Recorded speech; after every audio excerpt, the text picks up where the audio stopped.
The sun has just risen, and, its first light, pale and thin, washes over the cobblestones of the city square. A crowd gathers, a murmur rippling through the early morning air like a nervous tide.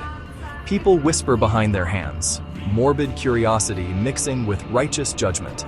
Two figures are led into the center. A man first, wrists bound in heavy iron that clanks with each step. A woman follows, her hands tied with simple rope, a subtle telling difference. The law will decide their fate, but the law is not the same for both. From Rome to Greece to Mesopotamia, this scene played out in countless variations. Justice was not blind. Her eyes were wide open, seeing gender first. Ancient laws rose from ingrained ideas about men and women, their roles the bedrock of home and court, shaping what counted as crime and the retribution it demanded. Men, architects of society, soldiers, senators, landowners, heads of households, their domain, the public sphere, action, commerce, conquest, women, daughters, wives, mothers, guardians of lineage and domestic honor. Their world, the private sphere. Before a judge they stood unequal. A man's crime struck the state, order, property. A woman's, the family, lineage and sacred domestic order. Punishments followed these harms. The man in chains and the woman with rope became symbols of a world where justice was purposefully unequal. The crowd understood. The law demanded it.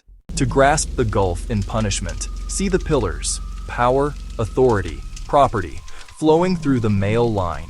Men were legal actors, citizens, landowners, even owners of family. Identity tied to standing, wealth, and service to the state. Public actions, public consequences, punishments as civic lessons reinforcing state power and order. At Rome's heart, the paterfamilias, patria potestas over wife, children, slaves. Arrange marriages, sell children, even early right to condemn. Crimes like theft or assault often drew fines or restitution, restoring material and social balance. But treason, corruption, cowardice, offenses against the state brought ruin, exile, confiscation, loss of citizenship, mines, flogging, execution, spectacles to terrify. Women faced judgment through honor and purity. Under Augustus's Julian law, divorce, loss of dowry, exile, while elite men's liaisons with low-status women drew no penalty. Behind doors, confinement, forced marriage, disowning, even lethal rights in the act, punishments to cleanse the name and reassert control. The screams were private, but the message was public. Across the Aegean, Greece, citizenship and justice were public and male. Men faced juries of peers, fines, disenfranchisement, atimia and exile, ostracism, punished harm to the community. Women lived in the oikos, managing home and heirs under a kyrios, transgressions handled as family matters. Adultery cast doubt on heirs and property. Punishment was humiliation and exclusion, branding a woman as polluted. Sparta allowed more freedom, even landholding, yet the aim remained: contain disruption, protect the male-led household and the city. In Mesopotamia, laws were carved in stone, Hammurabi's code governing commerce, labor, family, crime. Penalties scaled by status and gender. An eye for an eye only between equals. Men's property crimes drew exacting restitution. Law 1 and 29. Adulterers bound and cast into water, unless the husband pardoned, extending mercy to the lover. Crime offended gods. Disorder, flood, famine, plague loomed. Punishment appeased heaven. Women's purity was cast as sacred duty. Egypt granted women property, business, even divorce. Closer legal parity.